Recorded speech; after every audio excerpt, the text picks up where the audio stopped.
Lectura del Santo Evangelio según San Marcos capítulo 3, versículos 22 al 30.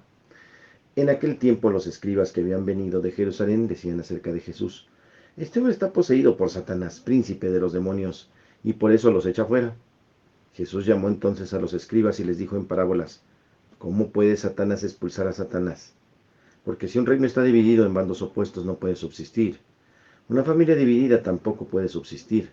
De la misma manera, si Satanás se rebela contra sí mismo y se divide, no podrá subsistir, pues ha llegado su fin.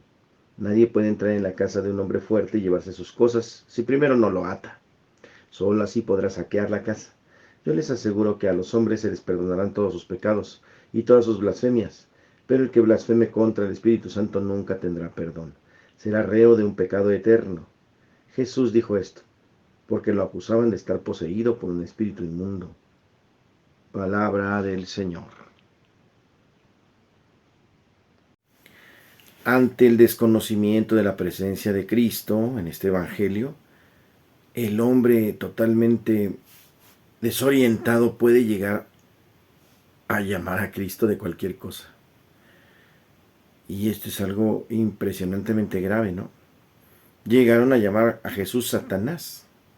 Llegaron a llamar a Jesús Satanás, que expulsaba a los demonios con el poder de Belcebú, con el poder de Satanás. ¿Cómo es posible?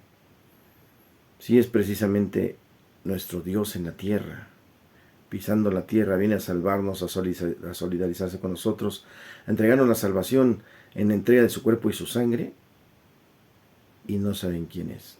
Sucede constantemente. ¿Quién es este? ¿Quién es este? Conocer a Jesús es creer en Él, darle cabida a nuestro corazón y dejarnos sorprender por su presencia y por sus obras. Entonces aquí la oportunidad es preguntarnos a nosotros mismos quién es Jesús para nosotros. Ya sabemos que el mundo dice muchas cosas sobre el Señor, pero esa identidad que nos jala, quién es Cristo que nos llama, ¿no? Esas miradas del Señor, esa presencia de Cristo, no solo en su físico, sino en su forma de ser, en su forma de actuar, que nos enamora y nos atrapa a muchos en el mundo, que ha hecho escribir cosas impresionantes sobre él, muchas muy valiosas aportaciones en una espiritualidad cierta y otras que han sido francamente ofensas al Señor. Pero el mundo está bajo esa presencia que en verdad nos subyuga y nos interpela. La presencia de Cristo entre nosotros, y no es algo extraño porque es Cristo entre nosotros, es Dios entre nosotros. Pedimos al Señor que esa presencia, ¿verdad?, que esa realidad entre nosotros nos ayude a llegar a la verdad, a su presencia, a la verdad que es el Señor. Y es impresionante porque dice: aquel que blasfeme contra el Hijo del Hombre será perdonado, pero aquel que blasfeme contra el Espíritu Santo no será perdonado. Esto es muy fuerte. ¿Qué quiere decir? Que es, diría Santo Tomás de Aquino, es como hacer mentiroso al Espíritu Santo. Cuando permanecemos constantemente defendiendo nuestros pecados en lugar de nuestra conversión. No creer al Espíritu Santo entonces quiere decir vivir francamente en el pecado y defenderlo. Pedimos perdón al Señor y vamos a permanecer en su verdad. Bendiciones para todos en este Evangelio.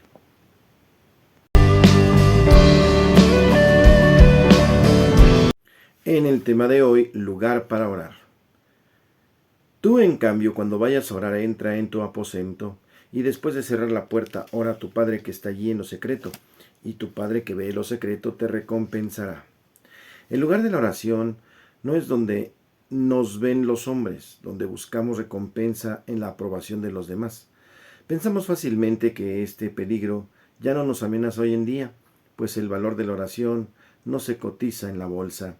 Sin embargo, sigue extendiendo el riesgo de ir a orar con la sola preocupación de estar en regla. Hay que orar. Conviene hacer un retiro al año.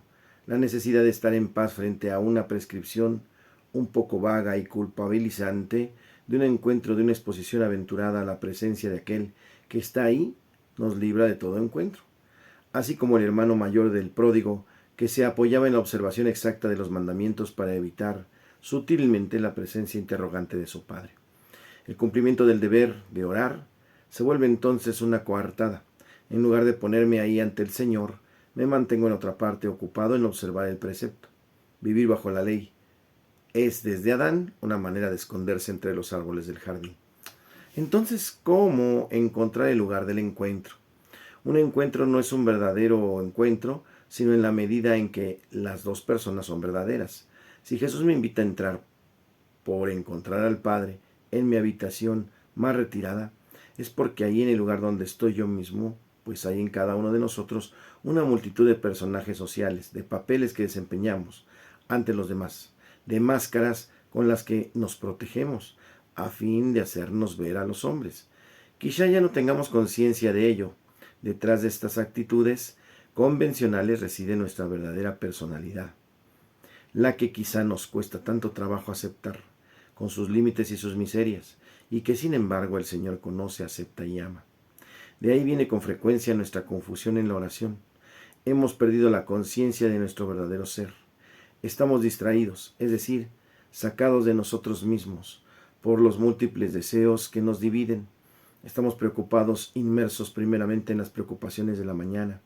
Somos culpables buscando mediante qué acciones virtuosas podamos recuperar ante nuestros propios ojos el respeto. Todo esto es buscado por los paganos, dice el Evangelio, pero su Padre Celestial sabe lo que necesitan. Nuestra fe es la atención de Dios. Debería liberarnos de estas coartadas. Deposita tu preocupación en el Señor y Él las llevará por ti. Sin embargo, también está la verdad de aquel ante quien se nos presenta. La presencia de Dios, ante a quien nos presentamos, que es el buen Dios. San Gregorio Nacianceno decía que cuando pensamos que la imagen de Dios que llevamos en nosotros es Dios mismo, reemplazamos a Dios vivo por un ídolo. Nosotros decimos que Dios es Padre, o Señor, o Creador, y ciertamente tenemos razón, a condición de que estas palabras sean evangelizadas. De otro modo, corremos el riesgo aquí también de presentarnos ante un ser imaginario que no es sino la proyección de nuestras necesidades, de nuestros malestares o de nuestros remordimientos. Dios es más grande que nuestro corazón, más allá que nuestras imágenes. Solo Jesús en sus gestos y en sus palabras puede revelárnoslo. Quien me ve a mí ve al Padre. Hace tanto tiempo que estamos con Él y no hemos comprendido aún.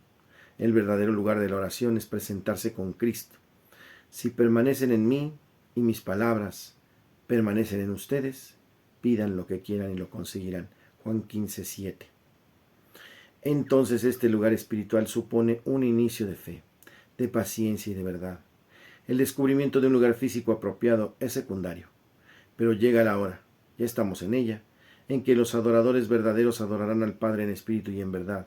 Juan 4:23. Y ya no tendrán necesidad de subir a Jerusalén o de algún monte Garizim. Del mismo modo, ha llegado para mí la hora de orar en los grandes lugares, en las grandes tiendas, en las cocinas, en los embotellamientos del tráfico. Daré gracias al Señor. Sin embargo, sucederá sin duda que mi tibieza o algún fracaso agudo me lleven a más modestia, a reconocer que la hora no ha llegado todavía para mí. Quizá las sandalias de tus pies deben de ser quitadas, porque el lugar que pisas es un suelo sagrado. Éxodo 3:5.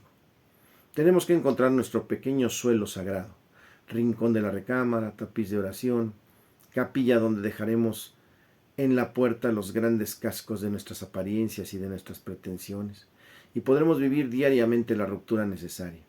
De madrugada, cuando todavía está muy oscuro, Jesús se levantó, salió y fue a un lugar solitario, y allí se posó a hacer oración. Marcos 1:35. ¿Y tú tienes tu lugar de oración?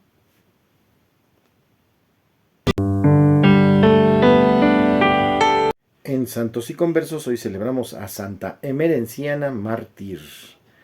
En el martirologio romano en Roma, en el cementerio mayor de la Vía Nomentana, Santa Emerenciana Mártir del siglo IV.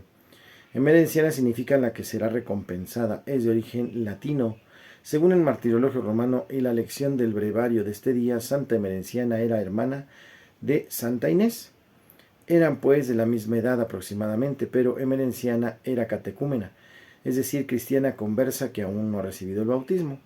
2 días después del martirio de Santa Inés, Santa Emerenciana murió apedreada cuando se hallaba orando junto a la tumba de su hermana de leche. En esa forma recibió el bautismo de sangre. Este relato, que constituye una especie de apéndice de las actas de Santa Inés, no puede tomarse a la letra, pero existen pruebas de que una mártir llamada Emerenciana estuvo originalmente sepultada en el mismo lugar, ¿verdad? Dicho cementerio está un poco más distante de la vía nomentana que el sitio en que fue erigida la Basílica de Santa Inés. Según parece, se les celebraba ya Santa Emerenciana el 16 de septiembre junto con los santos Víctor, Félix y Alejandro, pero por alguna razón sus restos fueron trasladados posteriormente a la Basílica de Santa Inés y así se relaciona con ambas santas. A partir de ahí su festividad pasó a ser el 23 de enero, un día como hoy. Hermanos en santos y conversos, Santa Emerenciana, mártir.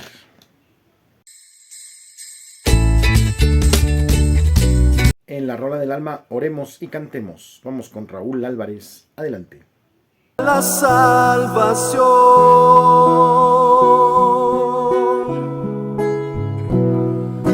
Oremos. En el chiste, la esposa le pregunta al esposo: ¿cuánto me quieres del 1 al 10? Y el esposo contesta: pues 10, porque del 12 al 18 me voy con mis amigos a Acapulco, Señor Jesús. En curiosidades de la Iglesia Católica, ¿sabías que cómo se conectan los demás sacramentos con la Eucaristía?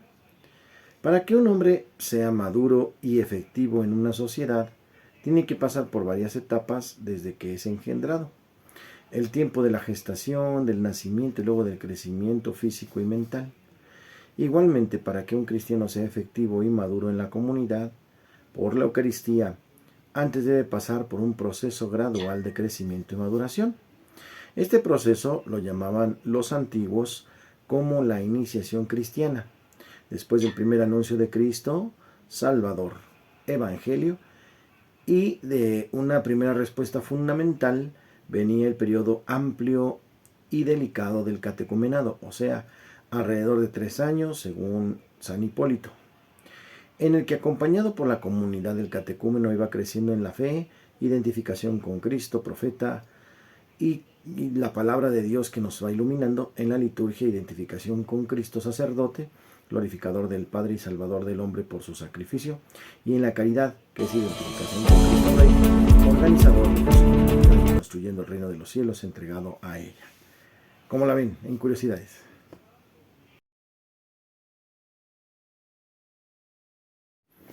En la buena onda agradecemos totalmente a la parroquia de la Divina Providencia que nos ha acogido el sábado pasado en nuestro primer encuentro vocacional.